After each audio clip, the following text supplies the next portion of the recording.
T here. So I'm going to go ahead and continue with my book. I'm sorry the other one kind of abruptly ended there. I do appreciate you guys tuning in, and it really gives me hope and courage. I don't know if this book will ever be published, so I'm just going to read it out on here as best I can as I complete chapters. So anyway, I was kind of in the middle of chapter 3 with Gunther and Hans Scheimwitz, and so I'm going to continue kind of where I left off from there. So hope you guys enjoy it, and here we go. Always going for Gunther first, then Hans would try and defend him, always ending up taking the brunt end of the beating. He felt bad for his younger brother, always wanting Gunther to feel safe and loved because he never did. Their mother had left them all shortly after Gunther was born. She was always craving attention from other men and wanted a more luxurious living than that of a young, broke scientific inventor could provide. Hans was a sponge of emotional guilt, finding more than enough through his work with the Nazis. Gunther, on the other hand, had a mind like a computer. Emotions were difficult for him to express. Slightly autistic, he was happy ordering pizza and watching Star Trek on a Saturday night. Everything was simple with no emotional attachments to anything. Hans sometimes envied his brother in this way. Gunther held on to no guilt. He simply did what he was told, letting his brilliance in mathematics, physics, and hyperdimensional time travel answer the orders. Gunther grabs the briefcase from under the stairs, then quickly lunges clumsily towards the front door, slowly nudging his glasses up over his eyes again. He nervously peeks out the small peephole to make sure the hallway was clear. Then cautiously he opens the door to his hole-in-the-wall cheap apartment. He then closes the door behind him while moving quickly down the hallway leading to the back staircase. After reaching the staircase, he then runs to the back door leading to the parking lot below. As he opens the door to the outside, he trips on the door. The briefcase tumbles from under his arm, hitting the asphalt in front of him. Falling to the ground, it rips his plaid dress pants slightly while scuffing his knee underneath. He then pushes himself to his feet again while looking from left to right to make sure no one saw his horrible fumbling fall. Then grabbing the briefcase, he makes his way to his brother's Mustang. Hans is already laughing hysterically by the time he reaches him, almost spitting his entire mouthful of beer out the window beside him. Gunther sees Hans laughing with a beer between his legs and the cigarette dangling from his laughing lips and begins turning red with anger. Gunther loudly shouts, "Warum the fucking lush?" "Chill, brother, it was funny, I'm sorry," Hans quickly replies as he offers his brother the can of beer in his hand. "Okay, give me a drink." Grabbing the can from his brother's hand, he takes a small drink, then hands it back to him, breathing a sigh of relief. Hans then looks up at him with a light chuckled grin. "Come on, brother, we haven't even done anything yet, and you look as if you stained your underpants already. Put the briefcase in the back and get in for Pete's sakes." "You are not worried about them finding out we have left?" Gunther replies, breathing heavily. "No, we are only leaving for the weekend, and since it's Memorial Day on Monday, we have 3 whole days to make this happen," Hans replies, taking another swig off his beer. Opening the passenger door, Gunther pulls the seat forward, placing the briefcase in the back seat, then enters his brother's car next to him. Hans places a hand on Gunther's shoulder, looks at him square in the eyes, and says, "Relax, brother." Takes one final swig off his beer while flicking the final remains of his cigarette out the window, pushes his foot down on the gas, squealing out the parking lot exit with an ear-to-ear grin on his face. Gunther, wide-eyed, looking at him, noticing a smile he hadn't seen on his brother's face for years. As his fishtail begins to straighten some, Gunther fastens his seatbelt.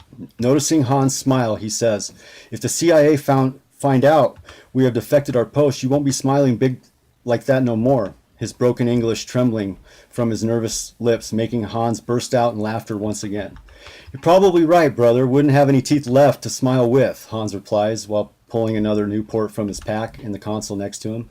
Then with a flick from his Zippo, he takes another long, intense drag, adding, "I have waited years, my brother, for this fine day. Past days filled with so much guilt, so much anger towards myself that I forgot how to smile. It feels good to finally do something good for mankind once again, don't it?"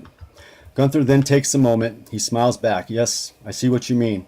Though it is even greater seeing you, my brother, happy once again. Yes, I feel we are finally applying our scientific knowledge to something that will finally benefit our own species. I couldn't have said it better myself, oh brother. Let's go send this special delivery to the future and fix this disastrous outcome. What do you say?"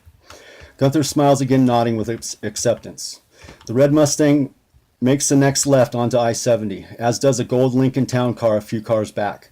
They accelerate onto I-70 heading west. An hour or so goes by in complete silence. Hans still smiling and smoking a cigarette every 15 to 20 minutes or so as Gunther gazes upon the beautiful Utah landscape. Gunther then slightly clears his throat and finally says, "Why didn't you help me when Dad came home those times, or why did you help me when Dad came home those times drunk and began beating me up? He always beat you up way worse than me. He broke your arm that one time and even shattered your eye socket New Year's Day, remember?" "Where the hell did this come from?" Hans answers in confusion. "Well, we have never really talked about it before. Just was curious on your comprehension on it is all," Gunther responds. "Oh yeah, I remember that one. Father was extra boozed up that day. New Year's Day, that was when I spent 4 days in the hospital. Well, he was really coming after you for not finishing that science report. You had barricaded yourself in the hallway closet, and Father began to break down the door, remember? With that old iron mallet he sometimes used for steel shaping. I shouted he was a worthless drunk piece of shits from upstairs. He ran up those stairs so fast I couldn't escape to the bedroom fast enough, grabbing me by the arm. Then I followed it by saying Mom left him because he was a pathetic loser. That is when he threw me down the stairs, breaking my arm. Then I saw stars right after that, after saying Rizzy died to get away from him too. That is when the right hook was thrown, shattering my eye socket. However, I deserved that one and shouldn't have said that. I vaguely remember you screaming for him to stop. Then, I couldn't remember anything for like 10 minutes. When I came to, you were crying and helping me up the stairs. Yes, I was very scared you were dead. You would not respond to anything I said. I carried you out to the garage and put you on the back seat of the snowmobile, remember? Took you 2 miles through that nasty blizzard to the hospital. You told me to tell them that you fell off the back and hit a tree, Gunther replied. Yes, I remember. I slung my arm out, rolling up the sleeves to numb it while you drove quite fast through the storm. Hans then reaches in the back seat into the cooler, grabbing another beer. Then says, I'm not sure why I always jumped in. I knew there was no stopping him until he passed out. Hans then cracks the beer, sipping the foam from its top, then says confusingly, I guess it's, in a weird way, it was our own way of coping with Rizzy's death. Father didn't start drinking heavily until after she died. You were always staying up late watching Star Trek when you had school the next day, and I was always in my room doing homework and getting stoned. When he walked through that front door, drunk out of his mind, it was like family time. Sure, oftentimes it was violent and dysfunctional, but it was how we dealt with losing Rizzy. When Mom walked out long before that, we weren't so hurt by it. I think we all kind of knew she didn't love us, Remember leading up to when Rizzy got sick, Dad did everything he could keeping us together. He cooked dinner, he took Rizzy to her ballet classes, helped with our homework, occasionally while teaching us science through his inventions. He would take us outside to help him with experiments. It was like when Rizzy died, something inside him died with her. I don't know how to explain it, but when he came home drunk, I looked forward to the beating just to be close to him and you, because I missed her too. Pretty strange outlook, I suppose. Hans then wipes a small tear rolling down his left cheek. Yes, very strange outlook indeed. Then do you think he beat me because he loved me? Gunther responds curiously. No and yes. He missed Rizzy very much and missed us too. I think when he walked in through that door, realizing Rizzy wasn't there to greet him, a very hurtful pain would course through his body. The booze drowned his spirit, while that realization angered him. Gunther, brother, he was lost in sorrow. He loved us, brother. Remember when the SS came to get us that day, he died. He died trying to stop them from taking us. They shot him in front of us without one drop of remorse, remember? Yes, I will never forget it, Gunther solemnly replies. This talk is really beginning to kill my buzz. Hey, another 9 hours, brother, till Denver, Hans says with a smile. I'm sorry we had never discussed it before now. I was just curious because I sometimes miss Rizzy and Father. However, you are right. Looking forward to seeing those magnificent Rocky Mountains once again, Gunther replies. Oh, he's looking forward to seeing those magnificent Rocky Mountains once again, Gunther replies. Yes, me too as well. Hey, maybe we can do a little hike to the fishing hole on Sunday after we send him, Hans says excitingly. Yes, that would be fantastic, looking at Hans with a huge ear-to-ear grin on his own. Gunther again follows with, though, do you think we will have time before having to be back? Oh yeah, we will have a full day to figure something out. We will have all day Sunday, Hans replies confidently. Superb, I cannot wait, brother. Gunther giggles back to him. We still have quite a drive ahead. Why don't you see if you can squeeze some shut-eye in before we get there? Hans adds while reaching behind a seat to grab him a small pillow. Gunther nods and smiles, taking the pillow from him and laying it against the glass window, then laying his head sideways against it. Gunther then says, "Thank you, Hans, and please wake me when you acquire more fuel. I want to get some munchy food." "Will do," Hans answers while finishing the last gulp of his beer, crumbling it up and putting it in the plastic bag down by Gunther's feet. He then puts a hand on his brother's shoulder. "Everything is going to be fine. Have a good nap, brother." Hans then puts his hand back on the steering wheel. He then glances in the rearview mirror, noticing the gold town car 500 yards back or so, though doesn't think anything of it. Staring once again upon the road before him, he adjusts his seat back some, then clicking his Zippo once again, lighting another Newport while cracking his window once again. He looks to the side, seeing his brother nestled in the pillow. Hans smiles while taking another long drag off his freshly lit cigarette. Okay, that's now we're at chapter 4. This is called Through the Gape of Time. Making one last loop towards the top of Rattlesnake Hill, unstrapping his helmet, he then continues around the last curve. Stopping slightly, he kicks a small clot from his peg, while twisting his wrist again, buzzing the motorbike to a screeching whine. Leaning forward to keep his balance centered, he climbs the last hill to his rest stop before hitting Falcon Park Trail. Upon his arrival at the top, he turns off his motorbike. Stepping one leg over the gas compartment, he then lifts the seat, pulling his canteen from inside. Standing while savoring the cool breeze coming off the Rocky Mountain snow-covered peaks, he takes a knee, then takes 2 nice gulps from his canteen before fixating his gaze upon the city of Denver below. His eyes still in amazement, he can't believe the extent of their madness to control the masses. Seeing the surveillance crafts, drones, and rainbow-glazed chemtrail-covered skies was devastating to him. Suddenly he began drifting away in thought, remembering the day when the fear of Prisonix draped itself over his body like an ice-cold blanket. How everything had almost seemed to change overnight. The sky became darker, the stars more distant, the morning air contained no more freshness anymore.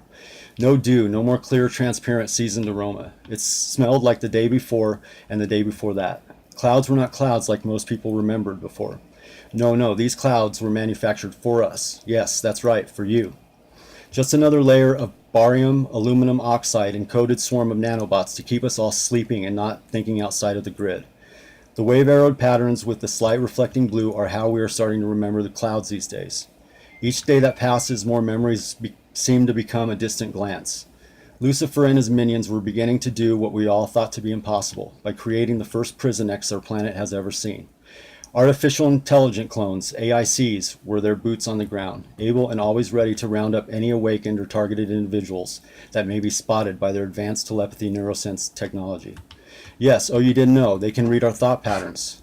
Now I know what you're thinking, this is bad, very bad, isn't it? Heavy T takes another gulp off his canteen, spitting half of it into the sunglasses he held coated with dust. He then takes his handkerchief, cleaning the insides and outsides to shimmering shine.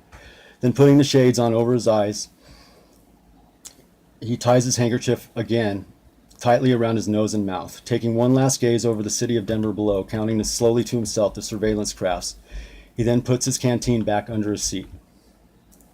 Suddenly he notices a dust cloud from behind him as he throws his leg over the seat to his motorbike. Someone had been alerted to his travel arrangements. There were 3 dust wakes about 1.5 miles back behind him. Then something shiny catches his eye, reflecting off the sun. Quickly pulling out his binoculars for a better look, he spots 3 AICs and a Predator terrain drone, or Iron Birdie, whichever you prefer. "Oh shit," Heavy T mutters to himself, while tucking the binoculars away next to him. He had to find shelter, a cave, or a stream fast. As he jumped on his bike, he kicks the starting peg at the same time. His grip tightly on the handle grips, twisting his right wrist, he begins to buzz down the hill.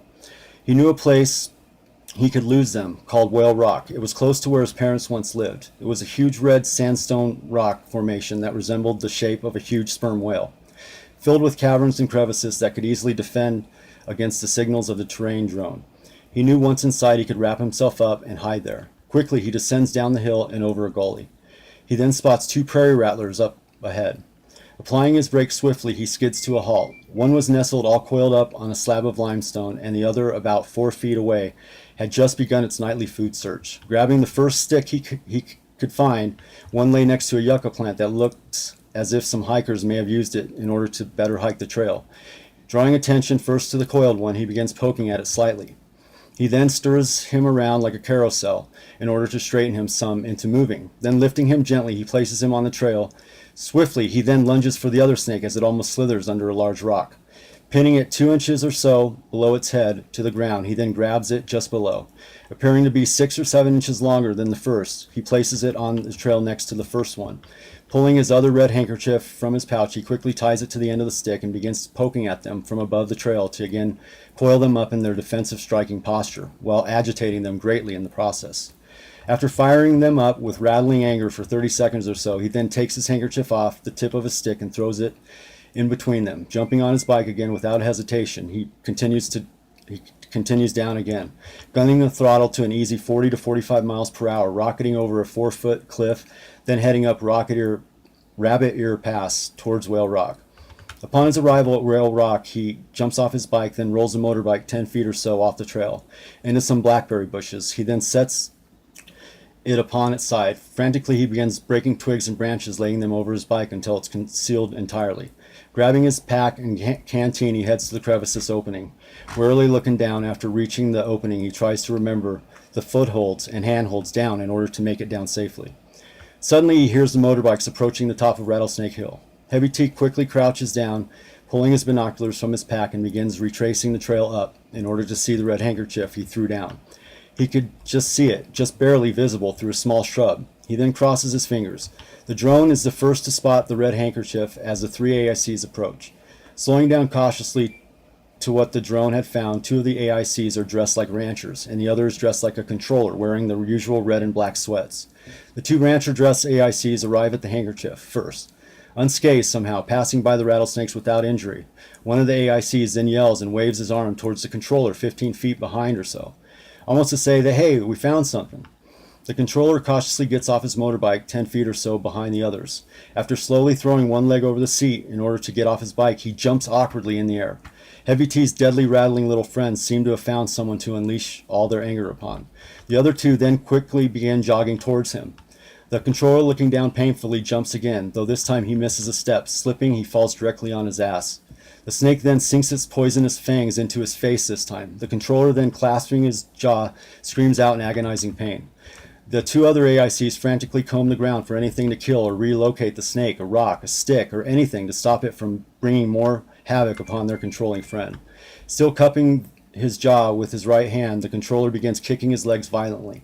The other 2 AICs, still in panic, they desperately still scan the ground below them. Finally, one of them finds a large branch and begins swiping the ground next to their badly injured friend.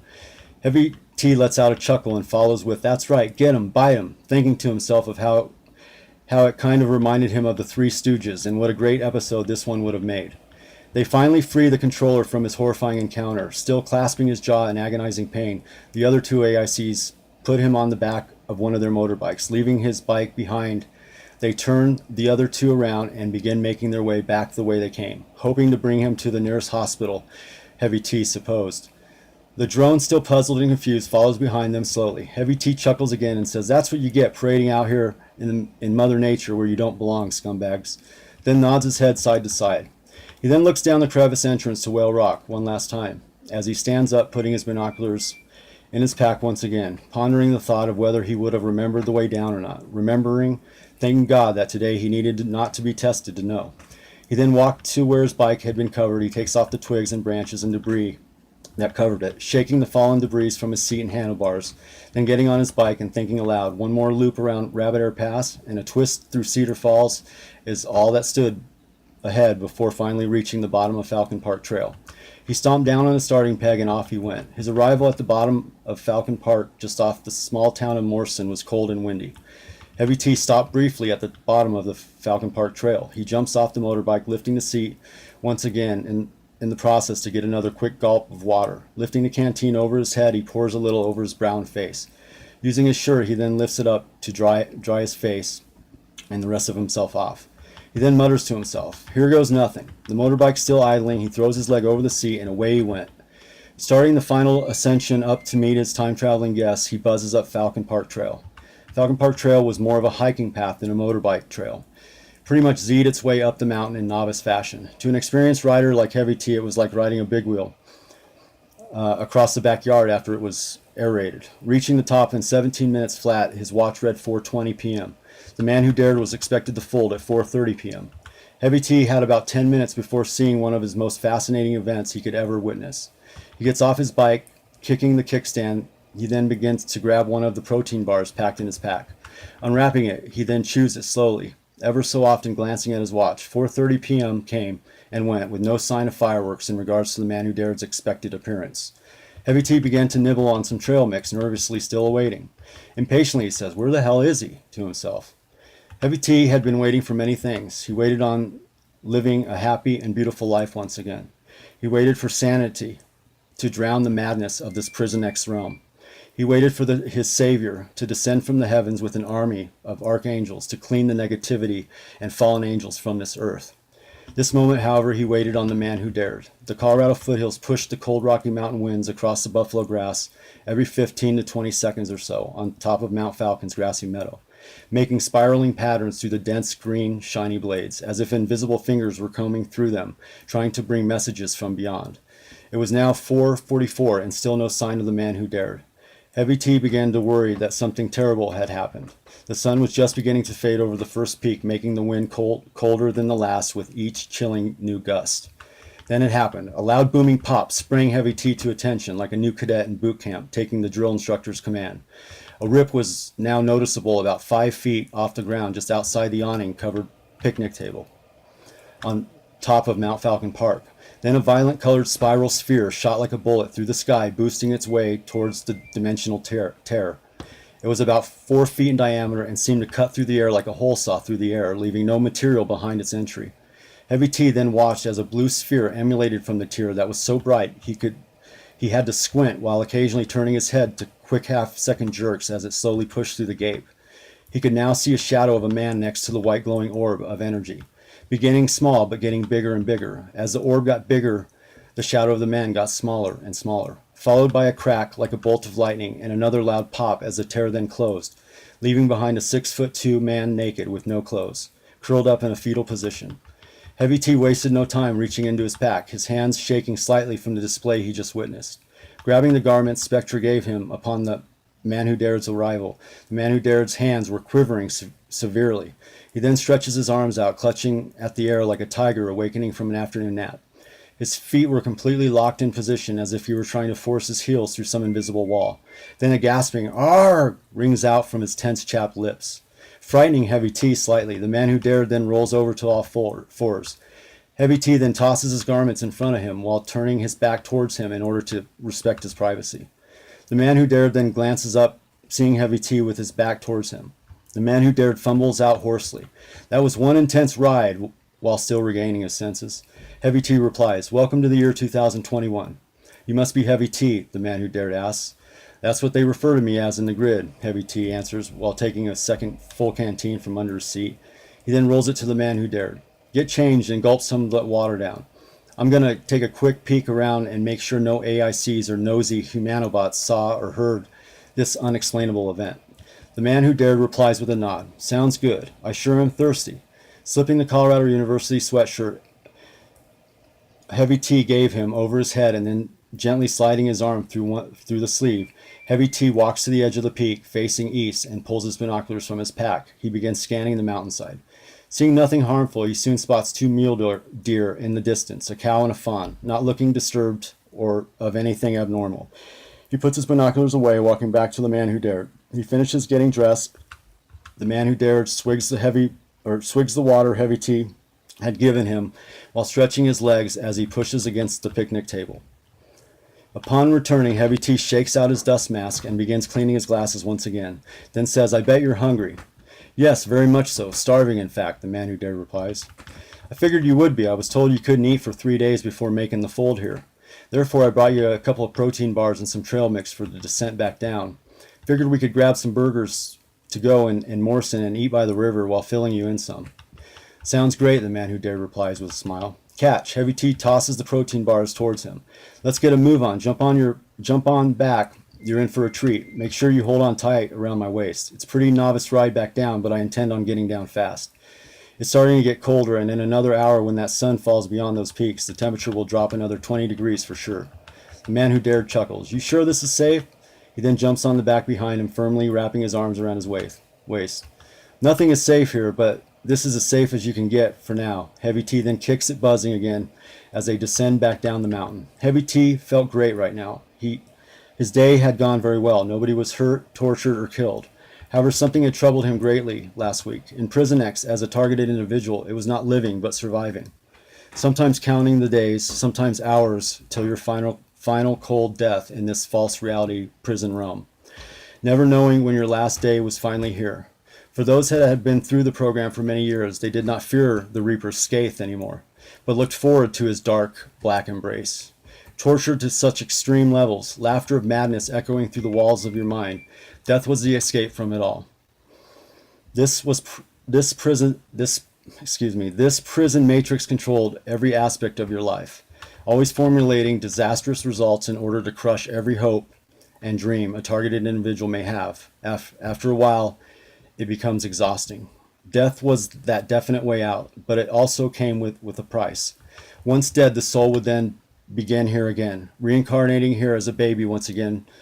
Your mind would be wiped so you remember nothing. Asleep once again in a matrix prison realm of deceit and illusion.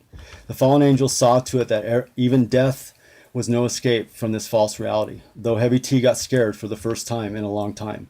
It wasn't the demons, the predator drones, the AICs, the insect bots, or even losing another person close to him that scared him. A simple thought scared him more than anything in Prisonix ever had before. A simple thought was all. The thought was, for the first time ever, he was scared he might forget the memory of happiness in life. Memories of enjoyment felt on that evening walk in the park with family after a nice evening meal. The joy felt while camping in the mountains with family and friends. He had lost almost everyone close to him. Those memories and great times were all he had to reflect upon. He feared losing those happy and beautiful memories. That thought scared him more than Prisonix ever could. In a short time, Heavy T and the man who dared were at the bottom of Mount Falcon. The sun had finally slipped behind the mountains. The cold air devoured the radiant sunny day swiftly, without mercy. Heavy T knew a fire needed to be made quickly. Wasting no time coming off the mountain trail, he slides across Morrison Road, making a slight S, then a jump to Bear Creek's trail below. The daytime picnickers had already left for the day, making plenty of places to sit and build a nice small fire in the mental grate on any spot upon their choosing. Spectre was coming up to meet the man who dared and give us a lift home at 6:45 p.m. Therefore, picking one fairly close to the parking lot seemed to be a reasonable choice. Then he saw that perfect spot. He hit his brakes, getting them to a stop. The bike still idling loudly, uncovering his handkerchief from his mouth, he loudly speaks out. "Gather some logs and kindle along the creek there. I'm going to grab 2 of the best burgers you've ever eaten and a 6-pack of beer. There's a biker bar in town called the Holiday Bar. That is where I'm going to grab the burgers. If you get into any trouble, just look for the Harleys parked in front. Sound good to you, stranger?" Heavy T, man, I think you may be a medium as well. I'm going to pause it for just a second, guys. Okay, sorry about that. He says, "I think you may be a medium as well," the man who dared replies. "Oh yeah, how so?" Heavy T, puzzled a bit, replies. "You just read my mind. Sounds great." Sliding off the back of the bike with a grin. They both exchange a chuckle as Heavy T waves while buzzing down the path once again towards town. The man who dared began walking the shoreline of Bear Creek, stopping every so often and picking up dry branches and small logs along the way. He began using his senses for the first time in this realm. They had described it as a matrix in the dossier, but he didn't believe them. He thought maybe his family, under the fallen angels' control, were trying to trick the rest of humanity into this belief. He observed the cars and street lamps hanging over the roads. He looked above him and in the darkness settling down under the sunset skies. He couldn't believe the amount of dissipating chemtrails still visible. It was horrendous. He remembered the discussions in his father's library with some of his friends in the Illuminati, the talks they had of the responsibility felt in keeping control while maintaining power through resources over every country on this planet. The disgusting laughter shared in ways of killing off undesirable groups in the population, while keeping others miserable in order to help feed the fallen angels.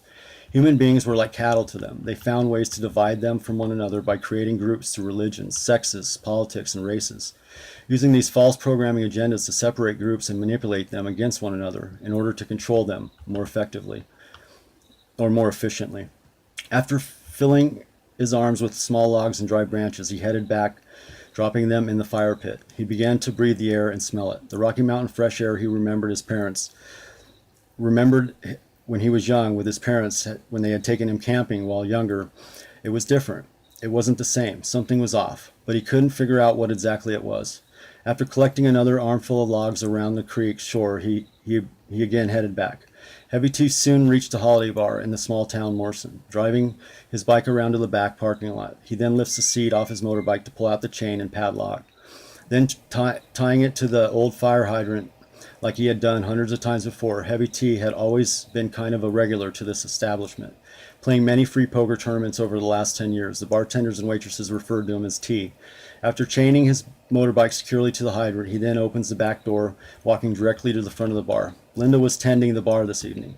Two Sons of Silence bikers were doing a shot with her upon his arrival. Another older gentleman by the name of Willie, also an everyday regular, was planted on the end where the game machine was located. After slamming the shot with the two bikers, Linda sets the empty glass down on the bar, sharing a chuckle with the two bikers. When she looks up and spots Heavy T leaning over the bar, she says, "Wow, been a while, stranger. How you been?" "I'm hanging in there, you know," Heavy T responds politely with a smile.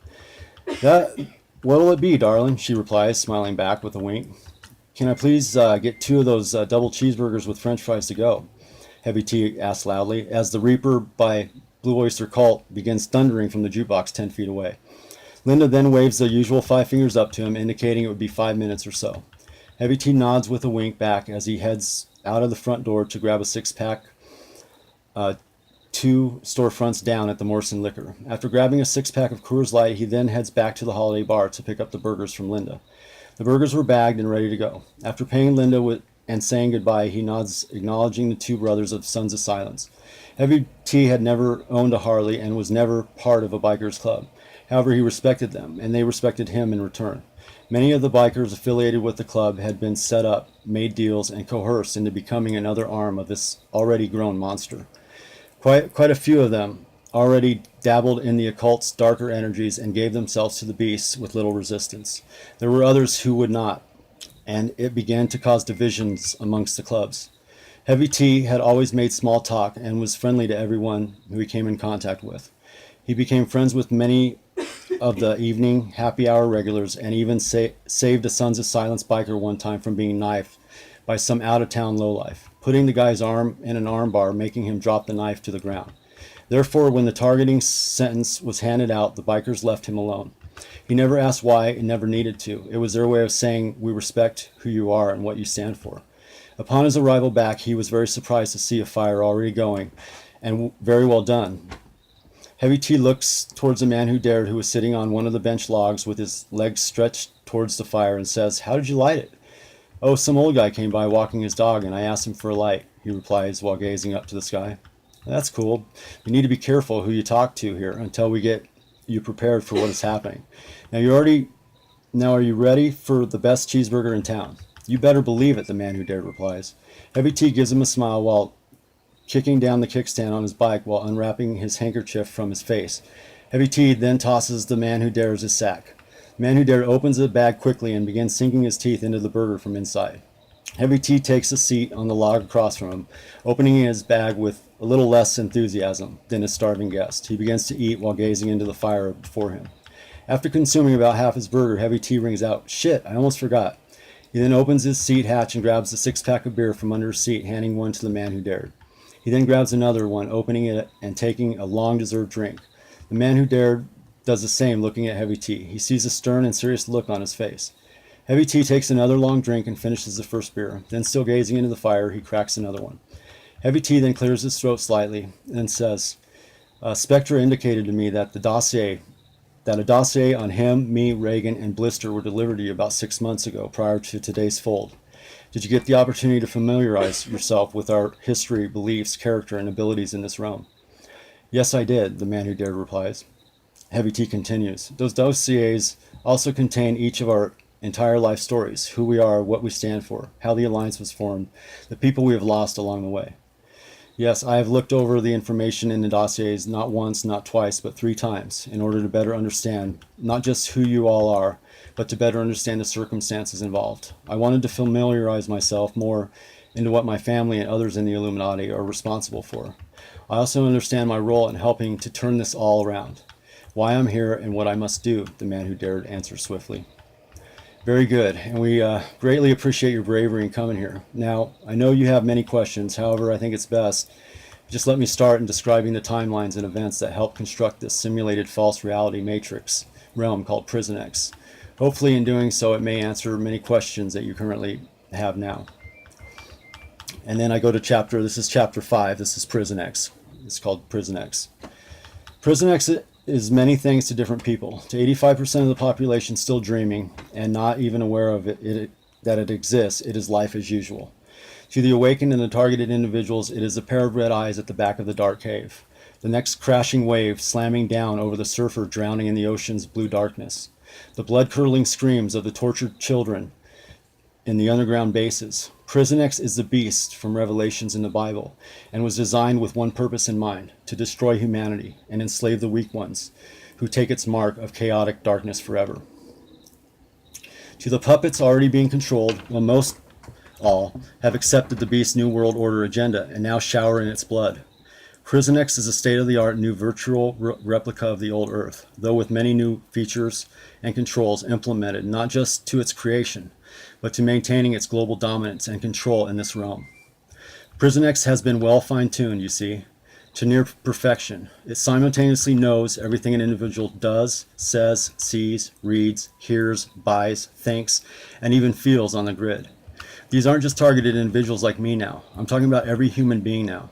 When your family and the others of the Illuminati talked about the all-seeing eye of this New World Order, they weren't joking in the slightest. Prisonix doesn't only see and know everything an individual does. Get this, it can predict behavior and thoughts as well. Controlling thought patterns is crucial in bringing forth negative emotional responses, designed specifically in giving these negative entities more food when they are hungry. Highly functional engineered feeding, it's a highly functional engineered feeding tube, isn't it? The human beings, which make up 87% of the population, are currently locked in its mind control trance, completely unaware. We refer to them as gridsters or humanobots. The politicians, reporters, actors, actresses, sports people, and all others that present themselves in entertainment or through mainstream channels on TVs, tablets, air projectors, or any other screen are called puppets. Most all of them have been cloned and can be controlled in real time by Prisonix or the fallen angels as Lucifer's puppets. This was all done between 2018 and 2019 because some whistleblowers got some information to the reporters one afternoon with details on what was happening. However, Prisonix was shut down, the Matrix including every device in it, for 10 days before it got exposed. They then cloned all the reporters involved. After the 10 days were over, they had the new clone puppets report to everyone that the power outage happened because of the solar flares from the sun. Over the next 2 years, the Illuminati would clone every reporter and journalist working for the televised news stations over the entire globe in order to make sure it never happened again. Prisonix, you see, it wasn't hard to create. Human beings had become so materialistic in nature, especially when it pertained to new technology. In fact, give your family credit, the technology became Prisonix's mortar. It actually helped build this beast. The what people refer to as bling now or style in your time was the bait. In fact, a couple of times around the holidays, human beings trampled others to death just to be the first in the store to buy it first. Every time a new piece of technology was introduced, well, it became another sprocket in the machine for the beast to utilize to control humanity even more. New technology synced with everything else, like adding more bars to our prison cells each time. The testing phase started in the 1970s. Your family's Stasi program was its training wheels of experimentation. Fine-tuning would come later. It was a great way to silence and dispose of all the dissidents, political oppositions, children of the secret programs, indigos, crystal, and later rainbow children. They also targeted whistleblowers, activists, doctors with cures for cancer, scientists with clean energy inventions, and anyone else who posed a threat to their New World Order agenda of total world domination. You mean the Stasi movement that was used by the East German government to create a community-based organized stalking program for those leaders in society that the government felt threatened by? Asked the man who dared. Yes, however, technology had become become 100 times faster and 1,000 times more advanced by the start of the 1980s. In fact, in the beginning of the new millennium in 2000, there was nowhere to hide for the targeted individuals of the new NWO. The Stasi network was virtually untouchable by this time. Using neuromonitoring technology, they could track an individual using DNA structure now. They didn't need to use chipping anymore in order to track the person being illegally harassed or stalked. They can now know everything the target does, thinks, and even sees through optical viewing technology. We begin wondering how they could hack into our computers, emails, and social media accounts so quickly, changing passwords daily, sometimes hourly.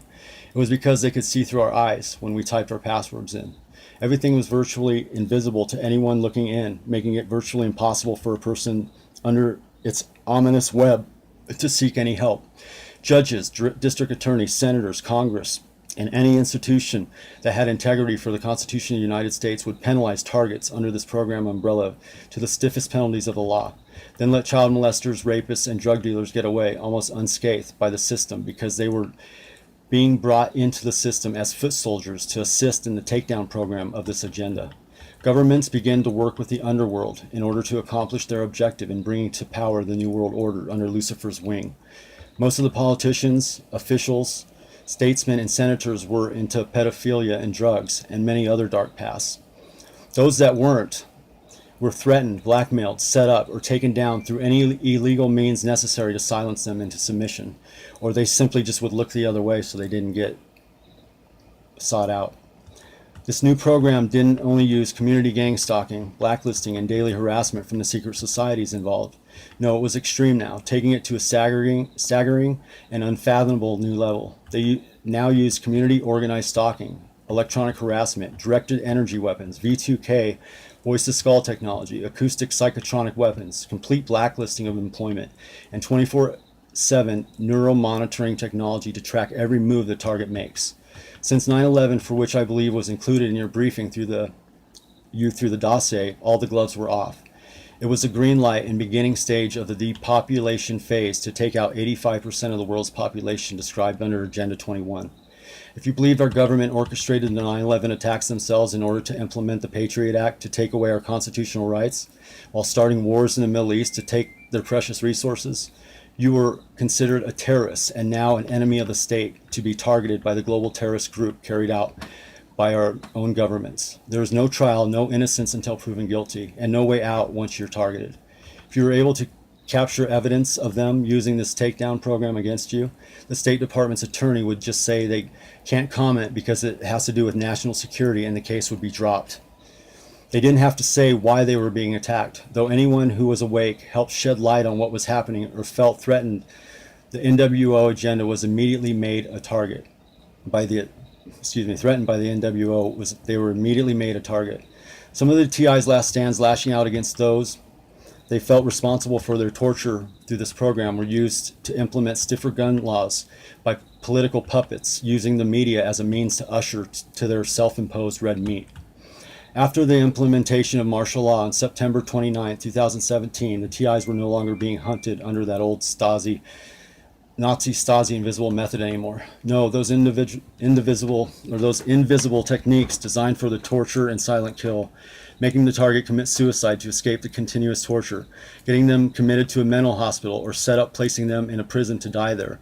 Some just blasted with so much radiation over time their bodies acquire a long riddled list of health problems, giving them a slow torturous death with either cancer, lupus, diabetes, and many more were gone. It became much more worse. They began rounding up targets instantly. They knew where every one of them lived. However, many now lived in the streets or in their cars. They hunted them in the open and were not scared to use deadly force either. Others they caught who weren't able to make an escape because they were sleeping, they used later to execute in front of the public by using the 30,000 guillotines that were purchased by the government several years back. For those that heard they were rounding us up, there was nowhere to hide. The humanobots and gridsters, you see, they were encouraged to rat us out. We couldn't hang with them anymore. Once martial law came into effect, it was real bad. I believe that in the first year alone, 80,000 TIs or awakened were killed. The TIs were slaughtered in that first year. We couldn't figure out how they knew who had awakened and who had not. Some of the key players in the movement, Anonymous, quickly put out an emergency video streaming it live on YouTube telling us to head for the underground. Therefore we did. Very effective at first. We joined with all the other TIs and began barricading sections in the subway systems, sewage tunnels, and other city underground tunnel systems. They were also unable to track us down there. There was as well due to all the copper in wiring and plumbing that snaked through the ground between us, not to mention the sometimes 7 feet thick concrete barrier separating the underground from the above. We're surviving eating rats, mice, and anything else that used the underground tunnel systems as a place called home, though they soon became scarce. Only buying us 2 months or so, we soon became hungry again. We began deploying scouting groups out for food, water, and other supplies. However, only 20% made it back, and 10% with no supplies, some injured, others barely alive with only the shirts on their backs. We were hungry, thirsty, sick, and malnourished. Arguments turned to fighting as desperation, exhaustion, and anger began clouding some of our better judgment. Hope was beginning to fall from our thoughts, as did optimism in our daily vocabulary. Soon our nightmare would become worse, as we began to become very weak. The technology orchestrated through DARPA began sending these insectobots down after us. Nasty things they were, resembling a spider in appearance, though they had 10 legs instead of 8, and lacked the quiet, stealthy approach as well. They were black, making them hard to see if not facing you. But they had these hideous, dark, orange, almost red, triangle-shaped eyes, scaring the living daylights out of the children of the few TIs who hadn't lost their families. Their eyes would occasionally project these laser scans over the environment every so often. They not only crawled, but when within a 2 to 3 feet distance of their victims, they could jump. After they launched themselves towards the target, the legs fold underneath them as 2 needle fangs then protrude from under their glowing eyes, making a low click sound in the darkness, sinking these fangs into the victim, creating pus-infected lesions upon them, proving fatal within 8 to 12 hours of the initial bite. Attacking indiscriminately men, women, and children, aiming for the neck, face, or chest area. Soon discovering they would inject poisonous venom into any food or water left uncovered as people slept, clattering as they crawled through our barricades, cracks, and holes not sealed thoroughly in our defense efforts. We were scared and panicked, as the end seemed inevitable now. The Christians began praying as some atheists joined them in prayer. Others just wished to be left alone to look at old pictures of family in the few light openings that were slightly